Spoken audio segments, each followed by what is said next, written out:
नमस्कार दोस्तों, story audio book Mumbai channel में आपका स्वागत है। अगर आपको ये कहानी पसंद आती है तो चैनल को सब्सक्राइब करें। तो चलिए शुरू करते हैं।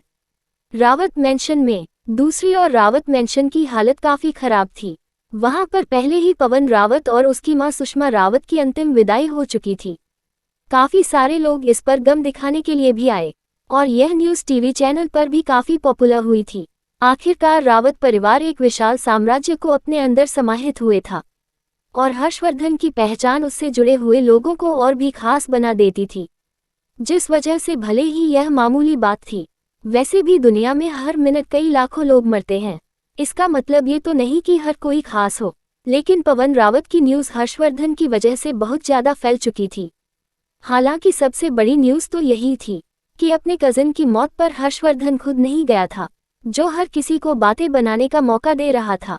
हालांकि हर्षवर्धन का रुतबा इतना ज्यादा था कि ना ही किसी न्यूज़ चैनल में उसके खिलाफ जाने की कोशिश की, ना ही किसी इंटरनेट यूजर ने उसके खिलाफ कोई बयान दिया।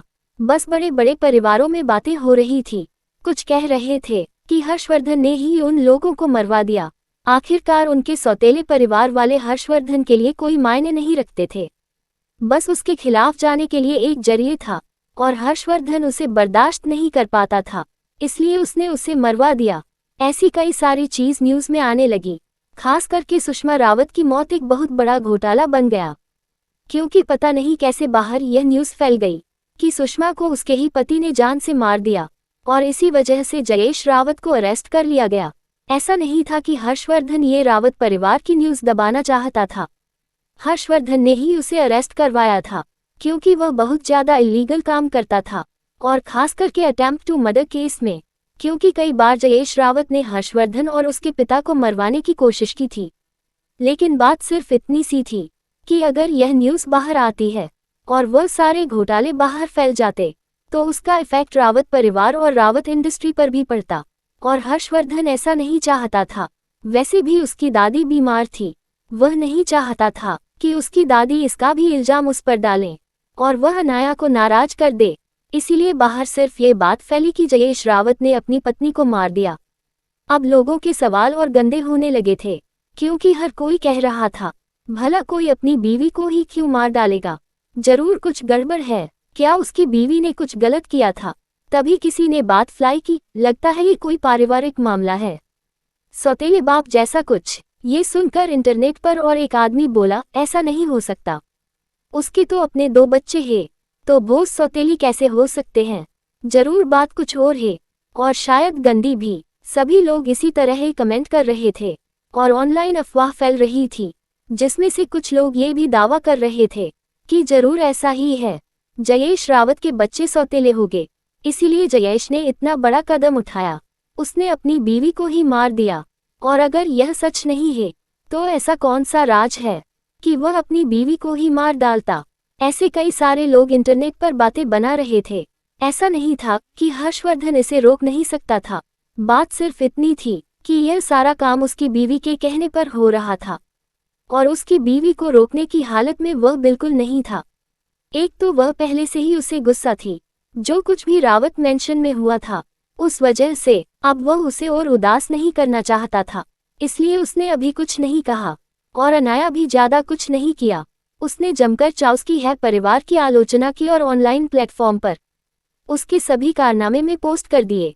हालांकि यह सभी संभावना थी, लेकिन ये सब कुछ सोचकर ही सब जयेश को घटिया आदमी कह रहे देव, और उसके बच्चे उसके सोतेगे थे, अपने नहीं थे। ऐसी कई सारी चीज एक्सपोज हो रही थी और अनाया ने ही यह न्यूज फैलाई थी, इसीलिए हर्षवर्धन की दादी ने उसे रावत मैंशन बुलवाया था। वह जानती थी कि अगर यह न्यूज बाहर फैली है तो जरूर उसमें कहीं ना कहीं हर्षवर्धन का हाथ होगा। वह अपने पोते की पावर को अच्छे से जानती थी। अगर वह चाहता तो रावत मैंशन से न्यूज तो क्या, कोई अफवाह भी बाहर नहीं फैल सकती थी, और इतनी बड़ी न्यूज बाहर फैल गई तो जरूर हर्षवर्धन ने जानबूझकर यह सब कुछ किया है। जब हर्षवर्धन रावत मैंशन पहुंचा है तब तक पहले ही सभी लोग सुषमा और पवन रावत को विदाई देकर जा चुके थे। अब घर में सिर्फ परिवार के लोग ही बचे थे। वहीं सोफे पर मीनिंग देवी काफी गुस्से में बैठी हुई थी। जैसे ही हर्षवर्धन आया वह गुस्से में चिल्लाकर बोली, अब तुम्हें वक्त मिल रहा है यहाँ आने का, तुम्हें पता भी है तुमने क्या किया है। ये सुनकर हर्षवर्धन काफी रौबदार अंदाज में चलते हुए अंदर आया और सामने सोफे पर बैठे हुए भारी आवाज में बोला, मैंने ऐसा तो क्या कर दिया दादी माँ, जो आप इतनी गुस्सा हो रही है। ये सुनकर मिलन देवी दमदार आवाज में बोली, क्या कर रहे हो, तुम जानते भी हो तुम अपने ही कजन और चाची के फ्यूनरल में नहीं आए।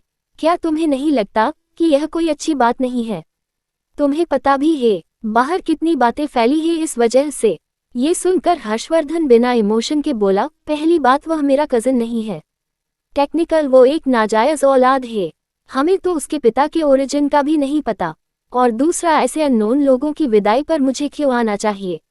आपको पता होना चाहिए मेरा वक्त कितना कीमती है, मैं ऐसे फालतू लोगों पर अपना वक्त बर्बाद नहीं कर सकता। ये सुनकर मिलन देवी गुस्से में मुठियां कसते हुए बोली, बस बहुत हुआ, तुमने अपनी मनमानी बहुत कर ली, अब वही होगा जो मैं चाहूंगी।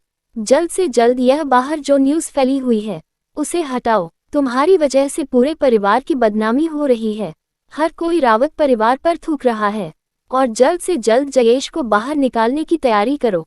मैं नहीं चाहती कि जयेश और जेल में रहे, आगे क्या करना है मैं तुम्हें बाद में बताऊंगी। ये सुनकर हर्षवर्धन मिलन देवी को किसी मूर्ख की तरह देखने लगा। उसे सच में ही विश्वास नहीं हो रहा था कि उसकी दादी के पास इतना कॉन्फिडेंस कहाँ से आता है कि वह अस्पताल को ऑर्डर दे सके, वह भी उसके साथ इतना सब कुछ करने के बाद। तो हर्षवर्धन उनकी बिल्कुल भी रिस्पेक्ट नहीं करना चाहता था, ऊपर से उसकी वजह से उसकी बीवी भी उस पर नाराज थी। अब उसने पहले ही डिसाइड कर लिया था कि वह मीनल देवी की कोई भी नाजायज मांग पूरी नहीं करेगा, और वह अभी भी हर्षवर्धन को ऑर्डर देने की हिम्मत कर रही थी। हर्षवर्धन की ऐसी नजरों को महसूस करके मिलन देवी आनी छड़ी पटकते हुए बोली, तुम इस तरह से मुझे क्यों देख रहे हो? जितना कहा है उतना करो, भूलो मत अभी भी मैं इस घर की हेड हूँ। ये सुनकर हर्षवर्धन बिना इमोशन के बोला, अगर आप हेड है तो मुझे लगता है आपको खुद ही यह सब कुछ कर लेना चाहिए। वैसे भी आपकी नज़रों में तो मैं बिल्कुल बेकार हूँ, और बेकार इंसान कुछ नहीं कर सकता है, इतने बड़े बड़े काम तो बिल्कुल भी नहीं। तो मेरे हिसाब से आप ही इस न्यूज़ को इंटरनेट से हटवा दीजिए। और रही बात आपके प्यारे बेटे को जेल से निकालने की, तो आपकी इन्फ्लुएंस पहुंच कुछ ज़्यादा ही है। आप अभी भी रावत परिवार की हेड है, तो मैंने सोचा है आप ही यह काम बहुत अच्छे से कर सकती है। अब मैं चलती हूँ। इतना बोलकर वो वहां से जाने लगा। वही पीछे मिलन देवी उसकी बातें सुनकर गुस्से से बौखला चुकी थी। उसके हाथ कांप रहे थे और उनका दिल कर रहा था वह हर्षवर्धन को अभी एक थप्पड़ मार दे, लेकिन उन्हें समझ नहीं आ रहा था कि उसका पोता इतना कब बदल गया और वह ऐसी बातें करना कब सीख गया। हर्षवर्धन तो बहुत मुश्किल से 4 लफ्ज बोलता था, इतनी टोंट भरी बातें तो वह कभी नहीं करता था, लेकिन उन्हें कौन बताए कि यह सब कुछ उसकी छोटी सी बीवी का असर है जो उसे अक्सर ऐसी बातों से चौंका देती थी। अनाया कभी कभार लोगों को परेशान करने के लिए इस ट्रिक का इस्तेमाल करती थी, जो लोगों को इस हद तक गुस्सा दिलाने में सक्षम था कि कभी कभार तो लोग बेहोश तक हो जाए थे। आज हर्षवर्धन ने भी यही ट्रिक इस्तेमाल की थी। कहीं न कहीं उसे यह करके अच्छा भी लगा था। वह बच्चों की तरह हल्का सा हंस देता है, क्योंकि उसे अपनी छोटी सी बीवी की याद आ गई थी। वह भी इतनी ही प्यारी और चुलबुली थी। आज उसने उसी की हरकत को दोहराया था। वही मीनल देवी गुस्से में चिल्लाकर बोली, यही रुक जाओ, एक कदम भी आगे मत बढ़ाना। तुम्हारी हिम्मत कैसे हुई मेरे खिलाफ जाने की? जितना कहा है उतना करो। लेकिन हर्षवर्धन तो बिना पीछे मुड़े बाहर चला गया। उसके साथ साथ उसके गार्ड्स भी चले गए। वहीं दूर कोने में खड़े हुए हर्षवर्धन के मॉम डैड भी तमाशा देख रहे थे। हर्षवर्धन की मॉम अपनी डैड के कंधे पर सिर टिकाते हुए मुस्कुराकर बोली, लगता है आपके बेटे पर आपकी बहू का असर हो रहा है। यह अच्छा है, वो अब मुस्कुराना सीख रहा है। हर्षवर्धन के पिता भी मुस्कुराते हुए बोले, ये तो अच्छी बात है। वो आखिरकार मेरी बेटी है। वो है ही इतनी प्यारी, जिस पर हर कोई प्राउड कर सके। उसने तो मेरे पत्थर जैसे बेटे को भी ऐसी हरकतें करना सिखा दिया। ये सुनकर वह दोनों ही हल्का सा मुस्कुरा देते हैं और बाद में अपनी माँ को शांत करने के लिए आगे बढ़ते हैं, क्योंकि बुके ही वो कुछ भी कहे लेकर आखिरकार मिलन देवी उसकी माँ थी। वह जैसे ही वहां पहुंचे, मीनल देवी गुस्से में राजवीर रावत के पैरों पर लाठी मारते हुए बोली, तुमने देखा तुम्हारा वह बदतमीज बेटा क्या करके गया है? पता नहीं वह क्या करना चाहता ही। एक दिन वह मुझे मार डालेगा। वह मेरे ऑर्डर बिल्कुल भी फॉलो नहीं करता है। ये सुनकर हर्षवर्धन के डैडी को अच्छा नहीं लगा। आखिरकार हर्ष उनका बेटा था, लेकिन फिर भी वो बोले, माँ अब साथ हो जाए, इतना गुस्सा आपके लिए सही नहीं है। तभी वह गुस्से में बोली, मुझे शांत करवाना बंद करो और जो मैंने कहा है वो करो। जाओ जाकर पहले ये न्यूज़ हटवाओ ताकि वह हमारे परिवार की ओर बदनामी ना करें। ये सुनकर राजवीर रावत थोड़े गंभीर आवाज में बोले, अंडरस्को मॉम, मैं पहले ही कोशिश कर चुका हूँ, लेकिन पता नहीं क्यों इंटरनेट से यह न्यूज़ हत्या ही नहीं रही है। अगर आप चाहे तो आप भी कोशिश कर सकती है और अच्छा होगा कि आप खुद को शांत रखिए।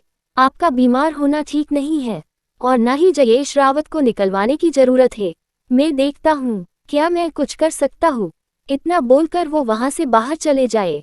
वहीं पीछे सीमा रावत मीनल देवी को शांत करवाते हुए बोली, मॉम चलिए अभी हम कमरे में चलते हैं, आपको आराम करना चाहिए। तभी मीनल देवी गुस्से में बोली, तुम बस यही काम करती रहो, तुम्हें डोमिनेटिंग होना चाहिए था मेरी तरह, ताकि तुम अपने बेटे और पति को कंट्रोल कर सको।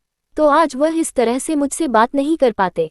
फिर वह बटलर से बोली, जाओ जाकर इस न्यूज़ को हटाने की तैयारी करो, मुझे अपने परिवार की ओर बदनामी नहीं देखनी और उनकी आगे की सिचुएशन में भी नजर रखना। इतना बोलकर वो कमरे चली गई। क्या हर्षवर्धन मानेगा मीना देवी की बात? और क्या होगा जब खुलेंगे और राज? अगर आपको अगला एपिसोड चाहिए तो लाइक करें, कमेंट करें और चैनल को सब्सक्राइब करें।